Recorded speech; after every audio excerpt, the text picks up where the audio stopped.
여러분 안녕하세요. 찾아가는 새벽기도 시카고 한인제일연합감리교회 조선영 목사입니다. 오늘도 변함없는 주님의 은혜와 평강이 저와 여러분의 삶의 종일 풍성하기를 기도합니다. 오늘 말씀은 예레미야 29장 4절에서 11절까지 말씀입니다. 제가 읽어드리지요. 만군의 여호와 이스라엘의 하나님께서 예루살렘에서 바벨론으로 사로잡혀가게 한 모든 포로에게 이와 같이 말씀하시니라. 너희는 집을 짓고 거기에 살며 텃밭을 만들고 그 열매를 먹으라. 아내를 맞이하여 자녀를 낳으며 너희 아들이 아내를 맞이하여 너희 딸이 남편을 맞아 그들로 자녀를 낳게 하여 너희가 거기에서 번성하고 줄어들지 아니하게 하라. 너희는 내가 사로잡혀 가게 한 그 성읍의 평안을 구하고 그를 위하여 여호와께 기도하라. 이는 그 성읍이 평안함으로 너희도 평안할 것임이라. 만군의 여호와 이스라엘의 하나님께서 이와 같이 말하노라. 너희 중에 있는 선지자들에게와 점쟁이들에게 미혹되지 말며 너희가 꾼 꿈도 고지 듣고 믿지 말라. 내가 그들을 보내지 아니하였어도 그들이 내 이름으로 거짓을 예언함이라. 여호와의 말씀이니라. 여호와께서 이와 같이 말씀하시니라. 바벨론에서 70년이 차면 내가 너희를 돌보고 나의 선한 말을 너희에게 성취하여 너희를 이곳으로 돌아오게 하리라. 여호와의 말씀이니라. 너희를 향한 나의 생각을 내가 하나니 평안이요 재앙이 아니니라. 너희에게 미래와 희망을 주는 것이니라. 아멘. 오늘 말씀의 배경은 유다 왕국에서 시드기야 왕이 여호와긴의 뒤를 이어서 통치하고 있을 때입니다. 이때가 백성들이 바벨론으로 2차 포로로 잡혀간 때인데요. 1차 포로는 다니엘과 귀족들이 잡혀간 때이고 2차 포로 때는 여호야긴 왕과 에스겔과 기술자들이 잡혀갔고요.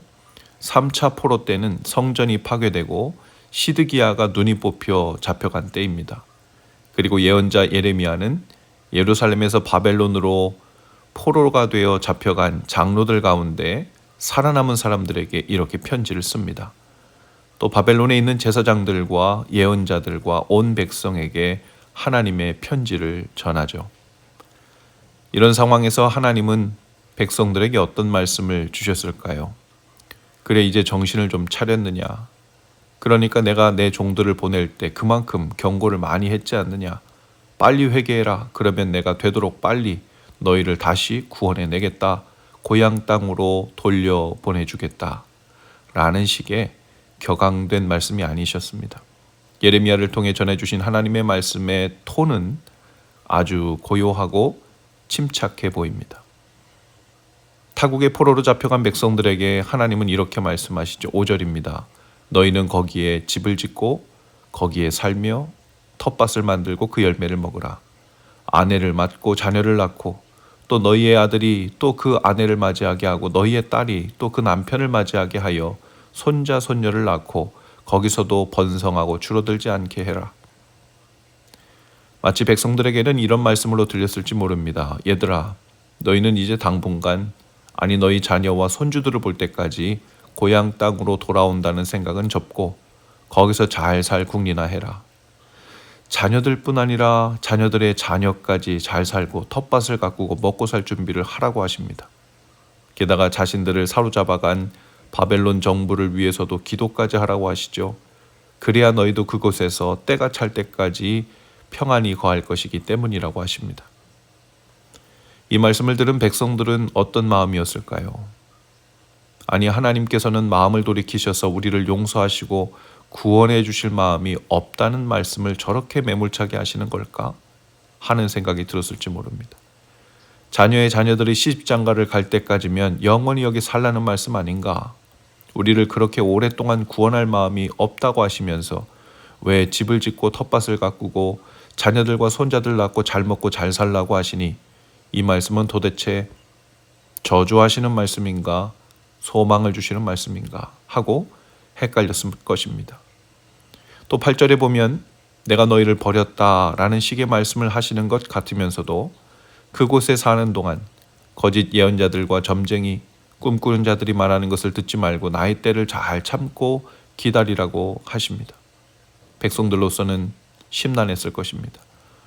만일 우리를 구원하실 마음이 있으시다면 우리를 먼저 포로된 삶에서 구원을 해 주셔야 마음 놓고 집도 짓고 텃밭도 가꾸고 자녀들 낳고 잘 살 수 있는 것이지, 아니 구원해 주시지도 않으실 것이면서 잘 먹고 잘 살고 있어야 한다는 말씀을 하시니 이것은 저주를 이런 식으로 하시는 것인가, 소망을 주시려는 말씀인가 혼동되었을 것입니다.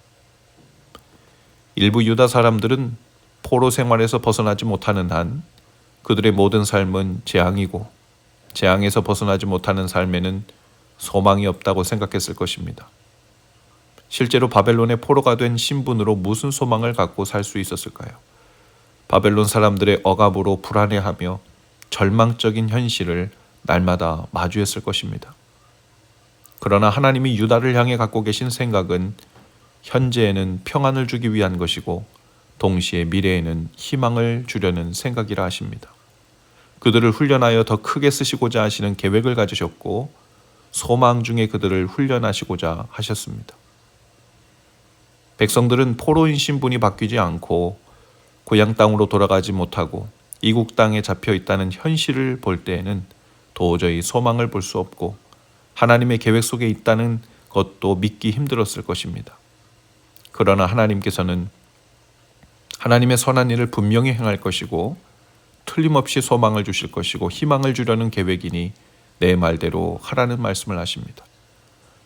좁디 좁은 우리의 선입관과 생각을 넘어서 상황과 현실을 뛰어넘어 계획하시는 하나님을 온전히 신뢰하지 않으면 그 말씀에 순종하여 살기 어려운 말씀이었습니다.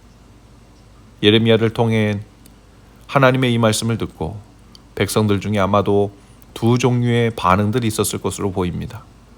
한 종류는 야, 하나님께서 우리를 버리셨대. 손자, 손녀까지 여기서 낳고 살라는 것 보니까 구원하실 마음이 없다는 말씀을 그리 돌려서 하시는 것 같아. 그리고는 매일 절망 가운데 울고 밤낮으로 술 취한 삶을 사는 사람들이 있었을 것입니다. 그런가 하면 하나님께서 이곳에서 집도 짓고 텃밭도 가꾸고 자녀들, 손주들도 보면서 이 상황 속에서도 돌보신다고 하시니 그 말을 믿고 힘을 다해 버티고 살아보자. 하나님께서 계획하시는 일은 언제나 선하시고 분명히 그 일을 이루실 테니 그 일을 이루실 때까지 비록 포로로 사는 동안에도 지키시고 복을 주실 테니 힘써서 버티며 살아보자 하고 부지런히 그 말씀을 붙잡고 사는 사람들이 있었을 것입니다. 바벨론에서의 포로된 70년의 기간을 말씀을 붙잡고 소망 가운데 자리를 잘 잡고 산 사람들이 있었고 자포자기한 채 말씀을 버리고 죄 가운데 아무렇게나 산 사람들이 있었을 것입니다. 오늘 우리가 처한 인생의 상황도 마치 바벨론에 오랫동안 포로로 끌려가 다시 구원받고 놓여질 소망이 전혀 보이지 않는 절망적인 형편에 있는 분들이 계실 거예요. 어떤 분들은 오랫동안 고통스러운 질병이나 몸과 마음의 병에 포로가 된 분들도 계실 것입니다. 어떤 분들은 오랫동안 사랑하는 사람들과의 아픈 관계 속에서 살아오고 계신 분들도 계실 겁니다. 어떤 분들은 신분의 문제로, 자녀 문제로, 배우자의 문제로 현실적인 삶의 고됨과 어려움 가운데 있는 분들도 계실 것입니다. 더 문제는 우리는 스스로 생각하기를 이 포로된 것 같은 이 문제를 하나님께서 가장 먼저 해결해 주시지 않는 한 내 삶에는 정상적인 삶은 찾아올 수 없어. 어떻게 이 문제를 먼저 해결해 주시지 않으시면서 이런 상황에서 집을 짓고 텃밭을 가꾸고 자녀를 낳고 죄에 빠지지 않으면서 하나님을 경외하며 살라고 하실 수가 있는가? 그렇게 생각할 수 있죠. 그러나 사랑하는 여러분, 우리의 믿음은 항상 변화산 꼭대기와 같이 아무것도 거칠 것 없는 최상의 컨디션에서만 작동하는 것이 아닙니다. 때로는 하나님의 생각과 뜻을 다 이해할 수는 없어도 하나님께서 주신 말씀을 붙들고 비록 저 멀리 계획이 보이지 않는다고 해도 말씀을 주신 주님의 선하심을 신뢰하며 버티고 견디고 감당하며 힘을 다해 하루하루 일상 사는 것이 믿음의 반응일 수 있습니다. 때로는 그것이 순교하는 믿음, 개척하는 믿음, 선교하는 믿음 못지않게 철저한 믿음의 방식일 수 있습니다. 이사야 55장 8절과 9절입니다. 이는 내 생각이 너희의 생각과 다르며 내 길은 너희의 길과 다름이니라. 여호와의 말씀이니라. 이는 하늘이 땅보다 높음같이 내 길은 너희의 길보다 높으며 내 생각은 너희의 생각보다 높음이니라. 하나님의 생각은 우리의 생각과 다른 정도가 아니라 하늘과 땅처럼 차이가 있습니다. 우리가 기대하는 잘 되는 길, 이렇게 먼저 되어야 한다고 인정하는 그 길을 그 생각을 뛰어넘는 하늘의 생각입니다. 오늘 본문 29장 10절과 11절 말씀 메시지 성경 버전은 이렇게 이야기해요. 이에 대한 하나님의 말씀이다. 하루도 모자라지 않게 바벨론에서 70년이 다 채워지면 내가 너희 앞에 나타나서 약속한 대로 너희를 돌보고 너희를 고향으로 데려갈 것이다. 나는 내가 할 일을 안다. 그 일을 계획한 이가 바로 나다. 나는 너희를 돌보기 위해 계획을 세웠다. 너희를 포기하려는 계획이 아니라 너희가 꿈꾸는 내일을 주려는 계획이다.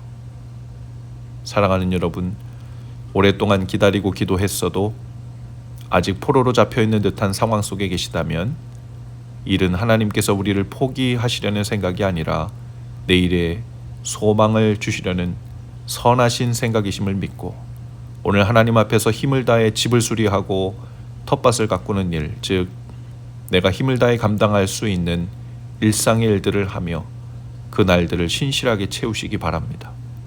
하나님께서는 그것을 주님의 말씀을 신뢰하여 순종하는 믿음으로 보시고 감당할 힘을 주실 것입니다. 믿음의 눈을 열어 주님의 뜻을 알게 하실 것입니다. 소망 중에 견딜 힘을 주실 것이고 결국 우리를 향한 주님의 가장 선한 일을 그분의 때에 성취하실 것입니다. 오늘도 이 놀라운 믿음의 길을 계속해서 걸어가시는 저와 여러분 다 되실 수 있기를 주님의 이름으로 축복합니다. 기도하시겠습니다. 주님, 오늘 우리의 여러 포로된 것 같은 형편에서도 주님의 보호하심과 선하신 계획이 여전히 작동되고 있음을 믿습니다. 오늘 감당할 집짓기와 텃밭을 가꾸는 일, 가정과 자녀를 힘을 다하여 돌보고 신실하게 주님 앞에서 살아가는 이 믿음의 사명을 잘 감당하는 날 되게 하옵소서. 예수님 이름으로 기도합니다. 아멘. 여러분 오늘도 말씀과 동행하며 화이팅입니다. 저는 내일 아침에 다시 찾아오겠습니다.